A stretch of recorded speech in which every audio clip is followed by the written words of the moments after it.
Esta semana hemos visto a miembros de los cárteles desplazándose con maquinaria pesada y derribando literalmente partes del muro. Y una reportera lo estaba grabando en vídeo, y le soplaban besos y se reían. La candidata republicana al Senado, Kari Lake, ha hecho la audaz afirmación de que los cárteles mexicanos han declarado la guerra a Estados Unidos. Esta explosiva afirmación ha causado conmoción en el panorama político, suscitando preocupación por la seguridad de la nación. Actos de guerra. La mayoría de estas personas son hombres en edad de luchar, y estamos viendo cómo nos invaden y cómo un ejército extranjero, básicamente, atraviesa nuestra frontera. Antes de sumergirnos en las afirmaciones de Kari Lake, establezcamos primero un poco de contexto y entendamos la situación en la frontera entre Arizona y México. Arizona, un estado situado en el suroeste de Estados Unidos, comparte una frontera de 389 millas de largo con México.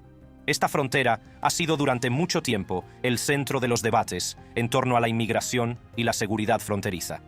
A lo largo de los años, la frontera entre Arizona y México ha sido testigo de diversos problemas, como el cruce no autorizado de la frontera, el tráfico de drogas y el contrabando de personas. La proximidad a México y el vasto terreno desértico la convierten en un importante punto de entrada para las personas que intentan entrar en Estados Unidos sin la documentación adecuada. La cuestión de la seguridad fronteriza ha sido un tema polémico, con opiniones divergentes sobre la mejor manera de abordar la situación. Los defensores de un control fronterizo más estricto argumentan que es necesario para proteger la seguridad nacional y evitar actividades ilegales. Por otra parte, los partidarios de políticas de inmigración más indulgentes subrayan la importancia de la compasión y de ofrecer oportunidades a quienes buscan una vida mejor. Esto es lo que está ocurriendo. Los cárteles poseen y controlan nuestra frontera sur, y esto es realmente, en mi opinión, un acto de guerra. Es en este complejo panorama donde Kari Lake, candidata republicana al Senado de Estados Unidos por Arizona, ha hecho sus afirmaciones. Lake afirma que su estado está siendo invadido por un ejército extranjero de hombres en edad de combatir que cruzan ilegalmente la frontera desde México. Estas afirmaciones han acaparado una gran atención y han suscitado un acalorado debate sobre el estado de la seguridad fronteriza y la inmigración en Arizona. Ahora que hemos establecido el contexto, profundicemos en la postura de Kari Lake sobre la seguridad fronteriza y sus afirmaciones sobre un ejército extranjero que cruza la frontera entre Arizona y México. Kari Lake, candidata republicana al Senado de Estados Unidos por Arizona, ha manifestado abiertamente su preocupación por la seguridad fronteriza y la inmigración. Cree que la situación actual en la frontera entre Arizona y México supone una amenaza significativa para el Estado y para la nación en su conjunto. Lake afirma que su estado está siendo invadido por un ejército extranjero de hombres en edad de luchar que cruzan ilegalmente la frontera desde México. Estas atrevidas afirmaciones han captado la atención tanto de partidarios como de detractores, encendiendo un encendido debate sobre el alcance del problema y la respuesta adecuada. Aunque las afirmaciones de Lake puedan parecer chocantes, es importante examinar los hechos y los datos para comprender mejor la situación. Según datos oficiales de la Oficina de Aduanas y Protección de Fronteras de Estados Unidos, CBP, en los últimos meses se ha producido un aumento de las detenciones en la frontera entre Arizona y México. Sin embargo, es crucial señalar que la mayoría de estas aprehensiones son individuos que buscan asilo o intentan entrar en Estados Unidos por diversas razones, y no necesariamente los hombres en edad de pelear que Lake sugiere. Los datos del CBP revelan un panorama complejo en el que influyen las condiciones económicas, la situación política en los países vecinos y los cambios en las políticas de inmigración estadounidenses. Las afirmaciones de Lake de que un ejército extranjero cruza la frontera pueden ser vistas por algunos como una exageración o un intento de llamar la atención sobre el tema. Anteriormente, un reportero captó una escena en la que se veía a unos descarados contrabandistas utilizando herramientas eléctricas para romper una puerta del muro fronterizo. Dirigidos por un coyote no identificado, término mexicano para referirse a un contrabandista fronterizo, el grupo cortó meticulosamente el acero, creando un hueco lo suficientemente grande como para que pasaran un anciano con andador y su familia. Sorprendentemente, no había agentes de la patrulla fronteriza estadounidense a la vista, lo que permitió a los contrabandistas llevar a cabo su operación sin ninguna interferencia. Cuando los contrabandistas lograron atravesar el muro fronterizo, se burlaron del equipo de cámaras del otro lado. Se flexionaron, saludaron e incluso levantaron el pulgar, mostrando su audacia y su falta de miedo. Era un claro mensaje de que tenían el control y podían saltarse las medidas de seguridad fronteriza con facilidad. El plan consistía en cortar la base del volardo y engancharlo a la parte trasera de un vehículo, arrancándolo del muro. Los contrabandistas siguieron burlándose, soplando besos al equipo de cámaras y riendo mientras cortaban sin esfuerzo el volardo fronterizo. Este incidente arroja luz sobre la grave situación de la frontera. Según captó la cámara, durante la noche se observó a cientos de adultos solos, sentados junto al muro fronterizo. La afluencia de inmigrantes sigue desbordando a los agentes de la patrulla fronteriza, encargados de documentar a cada individuo y tramitar sus solicitudes de asilo. No es demasiado difícil ver lo que teme Kari Lake, ya que a principios de este año los cárteles pudieron actuar indiscriminadamente en suelo estadounidense. A principios de abril, la audaz jactancia de un hombre de Texas de haber robado $50,000 a un cártel de la droga mexicano se convirtió rápidamente en una pesadilla cuando fue secuestrado menos de 2 horas después.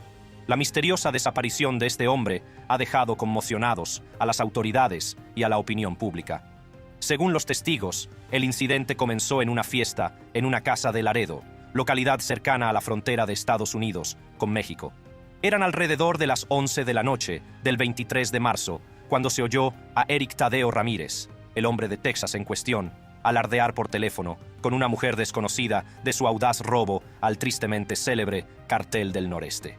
Este cártel, una rama del poderoso Cártel de los Zetas, es conocido por sus despiadadas operaciones y su control del tráfico de drogas en la región. Las audaces afirmaciones de Ramírez llamaron la atención de quienes le rodeaban y rápidamente se corrió la voz sobre su audaz acto. Poco podía imaginar que sus palabras selarían su destino. Menos de 2 horas después, un grupo de 2 o 3 hombres enmascarados llegó al lugar en una camioneta Dodge azul. Agredieron por la fuerza a Ramírez antes de arrastrarlo al interior del vehículo, dejando tras de sí una escena de caos y confusión. El FBI, que dirige la investigación, no ha revelado los detalles del secuestro de Ramírez. Sin embargo, una declaración jurada, revisada por el Laredo Morning Times, arroja algo de luz sobre los angustiosos acontecimientos que se desarrollaron aquella noche. La camioneta Dodge azul, utilizada como vehículo de huida, cruzó la frontera con México aproximadamente 1 hora después del secuestro de Ramírez. Las impactantes imágenes de vídeo captadas por las cámaras de vigilancia muestran a un Ramírez ensangrentado que intenta desesperadamente escapar del vehículo en marcha por la puerta del copiloto. Trágicamente, fue introducido de nuevo por la fuerza, lo que no deja lugar a dudas sobre la gravedad de su situación. Las autoridades descubrieron rápidamente que el coche utilizado en el secuestro pertenecía a la madre de Jonathan Cabriales, una figura clave en este inquietante caso. Cabriales ha sido detenido, acusado de secuestro, pero Ramírez sigue en paradero desconocido. La investigación ha llevado a las autoridades a la casa de la abuela de Cabriales, en Nuevo Laredo, justo al otro lado de la frontera en México. El coche fue encontrado aparcado fuera de la propiedad en la mañana del 24 de marzo, lo que sugiere que Cabriales podría haber buscado refugio allí tras el secuestro. En su búsqueda de respuestas, los agentes especiales del FBI entrevistaron a 2 personas que estaban presentes en el lugar de donde se llevaron a Ramírez. Estos testigos confirmaron que vieron cómo 2 o 3 individuos armados se llevaban a Ramírez por la fuerza, lo que corrobora aún más la gravedad de la situación. Los detalles proporcionados por estos testigos han sido cruciales para reconstruir los acontecimientos que condujeron a la desaparición de Ramírez.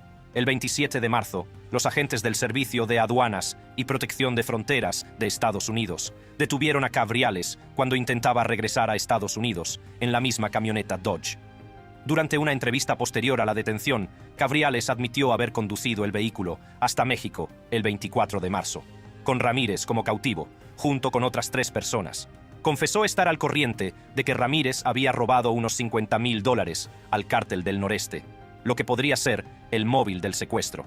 Mientras continúa la investigación, el público sigue en vilo, a la espera de cualquier novedad sobre el paradero de Ramírez. La implicación del Cártel del Noreste en este espeluznante incidente no hace sino aumentar la intriga y el peligro que rodean a este caso. El FBI, aunque no puede hacer comentarios sobre la investigación en curso, trabaja incansablemente para descubrir la verdad y llevar a los responsables ante la justicia. Ahora, incluso si Eric no estaba totalmente en el claro, Usted consigue el punto que estoy tratando de hacer aquí. Los cárteles mexicanos han estado aumentando constantemente en número, actividades y ahora territorios. ¿Por qué entonces podrías pensar que esto no es un acto de guerra? ¿O espera escuchar primero fuertes gritos del ejército señalando guerra? Si es así, me decepciona hacerles saber que los cárteles están probablemente más que listos. El batallón, la historia de las tácticas de los cárteles en México, es una historia de adaptación e innovación constantes. A medida que los grupos criminales buscaban una ventaja sobre sus rivales, recurrieron a estrategias militares, armamento y entrenamiento. Uno de los factores clave de esta evolución fue la fragmentación de los Zetas, un cártel antaño poderoso, conocido por su estructura altamente centralizada y su sofisticación táctica. Cuando los Zetas se fragmentaron, sus capacidades tácticas disminuyeron considerablemente, lo que provocó un cambio en el equilibrio de poder entre los cárteles. Con el declive de los Zetas, otros cárteles aprovecharon la oportunidad para llenar el vacío de poder y afirmar su dominio. Esto condujo a la integración de municiones militares en los arsenales de los cárteles.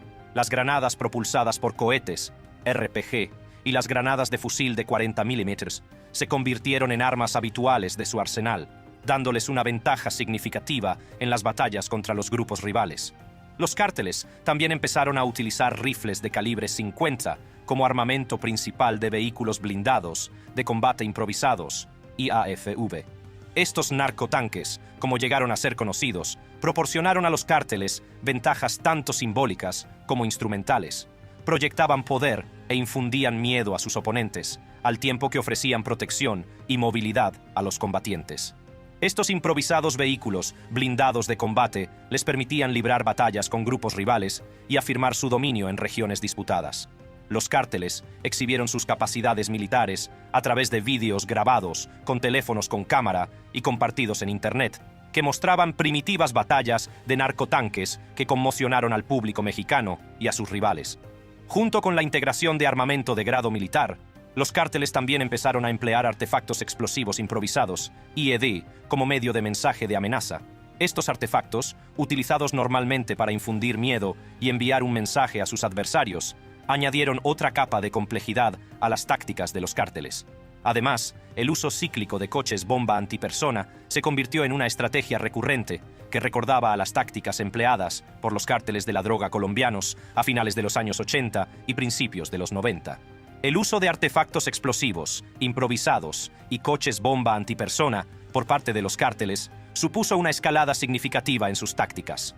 Estas tácticas no solo pretendían causar destrucción, sino también enviar un mensaje claro a sus rivales y a las autoridades. Los cárteles pretendían establecer su dominio e infundir miedo mediante estos impactantes actos de violencia. Mientras los cárteles seguían desarrollando sus tácticas, también se enfrentaban a la presión del gobierno y el ejército mexicanos. Los esfuerzos del gobierno para combatir a los cárteles llevaron al despliegue de fuerzas federales, como la Guardia Nacional, el Ejército y la Marina. Estas fuerzas tuvieron que adaptar sus tácticas para contrarrestar la evolución de las estrategias de los cárteles. El gobierno y el ejército mexicanos se han esforzado por adaptar sus tácticas en respuesta a la evolución de las estrategias de los cárteles. Las fuerzas policiales municipales y estatales, por su proximidad a las amenazas, suelen adaptarse con mayor rapidez, mientras que las fuerzas federales tienen una mayor capacidad organizativa para responder a las tácticas cambiantes. El despliegue de la Guardia Nacional, una fuerza de tipo gendarmería, puede considerarse una adaptación a las circunstancias tácticas. Sin embargo, los retos a los que se enfrentan el gobierno y los militares no se limitan a la adaptación táctica. La corrupción y la cooptación de las fuerzas estatales siguen siendo problemas importantes, sobre todo a nivel municipal y estatal. Estos factores tienen ramificaciones tácticas, operativas y estratégicas que complican aún más la lucha contra los cárteles. La evolución de las tácticas de los cárteles en México ha sido impactante y alarmante. Desde la integración de armamento de grado militar hasta el uso de vehículos de combate blindados improvisados y el despliegue de artefactos explosivos improvisados y coches bomba, los cárteles se han transformado en fuerzas altamente militarizadas. En la siguiente sección, exploraremos las fuentes del armamento militar de los cárteles y las zonas de México donde se han enquistado los enfrentamientos entre los grupos criminales y las autoridades.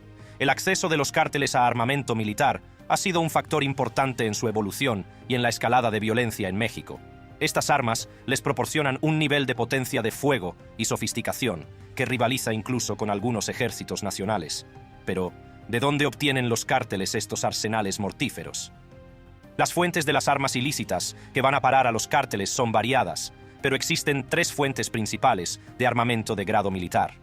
La primera fuente es Estados Unidos, donde compradores de paja adquieren rifles semiautomáticos como AR-15 y AK-47, que luego se introducen de contrabando en México.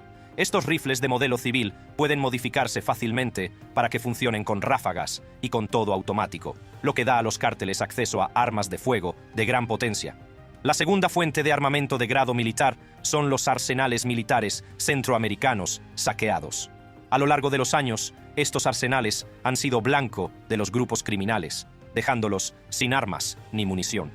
Los cárteles han aprovechado esta situación para adquirir armamento pesado, como granadas propulsadas por cohetes, RPG, granadas lanzadas y arrolladizas, y ametralladoras medianas y pisadas. El saqueo de arsenales militares centroamericanos ha sido una fuente importante de armamento de grado militar para los cárteles. Estas armas, que representan verdaderas armas de infantería de grado militar, proporcionan a los cárteles una ventaja significativa en términos de potencia de fuego. Pueden participar en batallas con grupos rivales y desafiar a las autoridades de formas que antes eran inimaginables. La tercera fuente de armamento de grado militar se encuentra dentro del propio México. Funcionarios políticos y militares corruptos participan en el contrabando de armamento militar desde bases y arsenales del Ejército y la Guardia Nacional en zonas de conflicto. Estos funcionarios proporcionan a los cárteles acceso a armas de fuego de gran potencia y munición, alimentando aún más la violencia y la inestabilidad en el país. La implicación de funcionarios políticos y militares corruptos en el tráfico ilícito de armas es una realidad preocupante. Estos individuos se aprovechan de sus posiciones de poder para pasar de contrabando armamento militar a los cárteles. Esto no solo socava los esfuerzos del gobierno y el ejército mexicanos para combatir a los cárteles, sino que también perpetúa el ciclo de violencia y plantea un reto importante para la aplicación de la ley. El acceso de los cárteles a armamento militar ha tenido consecuencias devastadoras para México. Estas armas les han permitido librar batallas con grupos rivales y desafiar a las autoridades, lo que ha provocado un aumento de la violencia y el derramamiento de sangre. El arsenal de los cárteles no solo incluye armas de fuego, sino también artefactos explosivos improvisados, AEI, y coches bomba antipersona que utilizan estratégicamente para afirmar su dominio e infundir miedo. El uso de artefactos explosivos improvisados y coches bomba por parte de los cárteles es especialmente alarmante. Estas tácticas recuerdan a las empleadas por las organizaciones terroristas y tienen un impacto significativo en la situación de la seguridad en México. Los cárteles utilizan estas armas no solo para causar destrucción, sino también para enviar un mensaje claro a sus rivales y a las autoridades sobre su capacidad y voluntad de utilizar la violencia extrema. La disponibilidad de armamento de grado militar ha transformado a los cárteles en fuerzas altamente militarizadas, capaces de participar en batallas que rivalizan con la guerra convencional. La integración de estas armas en sus arsenales les ha proporcionado una ventaja significativa en sus disputas territoriales y actividades delictivas. Mientras tanto, México se ha convertido en un campo de batalla, con varias regiones que experimentan intensos conflictos entre los grupos criminales y las autoridades. Una de estas zonas es Aguililla, en Michoacán, donde el cártel Jalisco Nueva Generación, CJNG, y los cárteles unidos se han ensarzado en una feroz batalla por el control. Este conflicto en curso ha convertido Aguililla en una zona de guerra, con líneas de frente y trincheras defensivas trazadas por todo el municipio. Aguililla se ha convertido en un punto focal del conflicto entre cárteles en México. El CJNG y los cárteles unidos se disputan el control de este territorio estratégico, lo que provoca intensas batallas y un alto nivel de violencia. Las líneas del frente y las trincheras defensivas son opciones tácticas de los cárteles para interrumpir las líneas de comunicación, facilitar las emboscadas y facilitar su huida. Otra región que ha sido testigo de intensos combates es Irapuato, en Guanajuato. Esta zona se ha convertido en un campo de batalla para el cártel de Santa Rosa de Lima y el cártel Jalisco Nueva Generación, CJNG. La violencia en Irapuato ha escalado a niveles alarmantes, con ambos cárteles participando en brutales actos de violencia para afirmar su dominio. Irapuato se ha convertido en un foco de violencia en el conflicto entre el cártel de Santa Rosa de Lima y el CJNG. Ambos cárteles luchan por el control de este territorio estratégico, lo que ha provocado un aumento de la violencia y el derramamiento de sangre. Las tácticas empleadas por estos cárteles, incluidos los asesinatos selectivos y las muestras públicas de violencia, han infundido miedo en la población local y han puesto en entredicho la capacidad de las autoridades para mantener la ley y el orden. Los enfrentamientos entre los grupos delictivos y las autoridades en estas zonas atrincheradas han tenido consecuencias devastadoras para las comunidades locales. A menudo, civiles inocentes se ven atrapados en el fuego cruzado, temiendo constantemente por su seguridad. La violencia también ha tenido un profundo impacto en el tejido social de estas regiones, con familias desgarradas y comunidades que viven en un estado de terror perpetuo. El arraigo de los combates en estas regiones ha creado un clima de miedo e inestabilidad. Los civiles inocentes son los que más sufren, al convertirse en víctimas de la violencia perpetrada por los cárteles. El tejido social y económico de estas comunidades se desgarra, dejando un impacto duradero en las vidas de las personas que llaman hogar a estas regiones. El arraigo de los combates en estas regiones es un duro recordatorio del poder y la influencia que ejercen los cárteles. Su capacidad para librar batallas prolongadas con las autoridades demuestra su capacidad militar y su determinación para mantener el control de lucrativas empresas delictivas. La capacidad de los cárteles para atrincherarse en estas regiones es un testimonio de su adaptabilidad táctica y su disposición a utilizar la violencia extrema. Las autoridades se enfrentan a importantes retos para combatir a los cárteles y restablecer la paz y la seguridad en estas zonas. Los enfrentamientos enquistados son un sombrío recordatorio de la lucha constante entre los cárteles y las fuerzas del orden. Los enfrentamientos enquistados en estas regiones son un claro indicio de los profundos problemas a los que se enfrenta México. Las tácticas militares de los cárteles y su capacidad para resistir a las autoridades ponen de manifiesto la complejidad del conflicto. La lucha por el control de estos territorios sigue cobrando un alto precio al pueblo de México, y si se da la oportunidad, ¿quién dice que Estados Unidos no puede añadirse a la mezcla? Es decir, no son vecinos. Podrían parecer solo palabras, pero uno de los casos más condenatorios ocurrió cuando Ovidio Guzmán, el hijo de El Chapo, Guzmán fue arrestado por el ejército mexicano. Ese día se desató el infierno. La violencia paralizó ayer las calles de una ciudad mexicana, mientras las fuerzas de seguridad intercambiaban disparos con miembros fuertemente armados de un cártel de la droga. El hijo del famoso capo de la droga, El Chapo, fue detenido y luego puesto en libertad. La guerra. Todo comenzó cuando las fuerzas de seguridad mexicanas recibieron información de inteligencia sobre el paradero de Ovidio Guzmán López, buscado en Estados Unidos por cargos de narcotráfico. Aquel fatídico día, 35 soldados llegaron a un domicilio de Culiacán, armados con una solicitud de extradición de Estados Unidos de 2018. Su misión era detener a Guzmán López y llevarlo ante la justicia. Pocos sabían que esta operación se convertiría en un enfrentamiento violento y mortal. La policía confirmó que estaban patrullando un vecindario cuando les dispararon desde una casa. Una vez que se defendieron y entraron en esa casa, capturaron y arrestaron a Ovidio Guzmán López. Al entrar en la vivienda, los efectivos encontraron en su interior a Guzmán López y a otras 3 personas. Sin embargo, su presencia no pasó desapercibida. Hombres fuertemente armados, que se cree que eran secuaces del cártel, rodearon rápidamente la casa, superando en número a las fuerzas de seguridad y desatando el caos en toda la ciudad.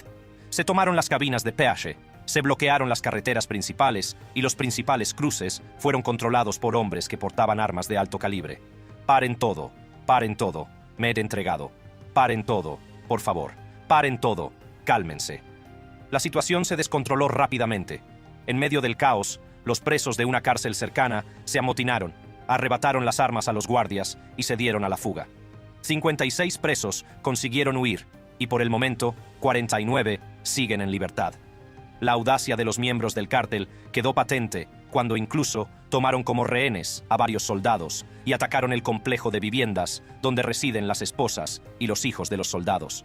Los vídeos captados por testigos y compartidos en las redes sociales mostraban una escena que recordaba a una zona de guerra. Se veía a hombres armados, algunos con pasamontañas negros, montados en la parte trasera de camiones, disparando ametralladoras montadas mientras el humo llenaba el aire. La gente corría a refugiarse de la lluvia de balas. Los automovilistas conducían frenéticamente marcha atrás, tratando desesperadamente de escapar de la violencia. En medio del caos, proseguían los tiroteos. 5 atacantes, un miembro de la Guardia Nacional, un civil y un prisionero perdieron la vida. 7 miembros de las fuerzas de seguridad resultaron heridos y 8 fueron mantenidos cautivos antes de ser liberados ilesos. Las calles de Culiacán quedaron sembradas de vehículos en llamas y la ciudad quedó paralizada por el miedo. Ante la escalada de violencia, el Gabinete de Seguridad del gobierno tomó la difícil decisión de retirar las tropas. La captura de un criminal no podía valer más que la vida de personas inocentes. El presidente Andrés Manuel López Obrador apoyó esta decisión, subrayando que el gobierno no quería muertes ni guerra. Sin embargo, esta retirada suscitó preocupación sobre el poder de los cárteles y la capacidad del gobierno para mantener la ley y el orden. La fallida redada contra el hijo de El Chapo causó conmoción en México y en todo el mundo. Puso de manifiesto la lucha constante entre las fuerzas de seguridad y los cárteles de la droga, y puso de relieve los inmensos retos a los que se enfrenta el gobierno mexicano en su lucha contra el crimen organizado. A medida que se desarrollaban las secuelas de esta redada fallida, el país tuvo que lidiar con las implicaciones y buscar soluciones para restablecer la paz y la estabilidad. La fallida redada en Culiacán dejó a la ciudad conmocionada y planteó serias dudas sobre la eficacia de la política del presidente Andrés Manuel López Obrador de evitar el uso de la fuerza y centrarse en cuestiones sociales. Aunque el presidente defendió la decisión de dar marcha atrás, afirmando que las estrategias anteriores habían convertido el país en un cementerio, muchos expertos lo consideraron una clara señal de que los cárteles tienen más poder que el gobierno mexicano. Las calles de Culiacán, ciudad de más de 800.000 habitantes, permanecieron bloqueadas con coches incendiados tras la redada. Las escuelas cerraron y algunas oficinas públicas pidieron a sus empleados que se quedaran en casa. El miedo y la incertidumbre que se apoderaron de la ciudad eran palpables. Teresa Mercado, residente de Culiacán, expresó su conmoción, afirmando que la situación era peor que cualquier otra que hubiera vivido en el pasado. La audacia de los miembros del cártel quedó patente cuando tomaron como rehenes a varios soldados e incluso atacaron el complejo de viviendas donde residen las esposas y los hijos de los soldados. El secretario de Defensa, general Luis Crescencio Sandoval, confirmó que los miembros del cártel entraron en el complejo de viviendas, abrieron fuego y secuestraron a un guardia de seguridad civil y a un soldado vestido de civil que regresaba de permiso. La violencia y el caos que se desencadenaron durante la fallida redada supusieron un enorme revés para el gobierno mexicano. Mike Vigil, ex jefe de operaciones internacionales de la agencia antidroga estadounidense, que trabajó encubierto en México, expresó su preocupación, afirmando que los cárteles son más poderosos que el gobierno. Este incidente causó conmoción en todo el país y suscitó dudas sobre la capacidad del gobierno para mantener la ley y el orden. El presidente López Obrador defendió la decisión de retirar las tropas, haciendo hincapié en que la captura de un criminal no debe hacerse a costa de vidas inocentes. No queremos muertos, no queremos la guerra. Sin embargo, los críticos sostienen que esta retirada podría sentar un peligroso precedente, enviando a otros cárteles el mensaje de que pueden intimidar tanto a los ciudadanos como a las fuerzas de seguridad para conseguir la liberación de sus miembros. En respuesta a la escalada de violencia, el Departamento de Defensa anunció el envío de 230 efectivos de las Fuerzas Especiales del Ejército a Culiacán como refuerzo. El gobierno se encuentra bajo presión para encontrar una solución al creciente poder de los cárteles y restaurar la paz y la estabilidad en la región. La fallida redada contra el hijo de El Chapo ha puesto de manifiesto los inmensos retos a los que se enfrenta el gobierno mexicano en su lucha contra el crimen organizado. La fuerza y la audacia del cártel de Sinaloa quedaron patentes durante esta operación. José Réveles, experto en el cártel de Sinaloa, criticó la operación por su falta de planificación y ejecución. Argumentó que una operación de esta magnitud debería haberse llevado a cabo con más cautela, considerando todas las posibles consecuencias. Las secuelas de la fallida redada también suscitaron preocupación por la seguridad de los mexicanos. La violencia y el descaro mostrados por los cárteles han hecho que los ciudadanos se sientan vulnerables y atemorizados.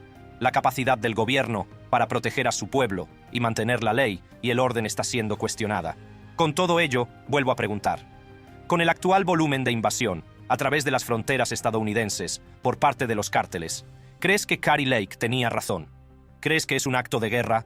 Házmelo saber en los comentarios. Si te ha gustado este vídeo, asegúrate de hacer clic en las tarjetas que aparecen en tu pantalla ahora mismo. Nos vemos allí.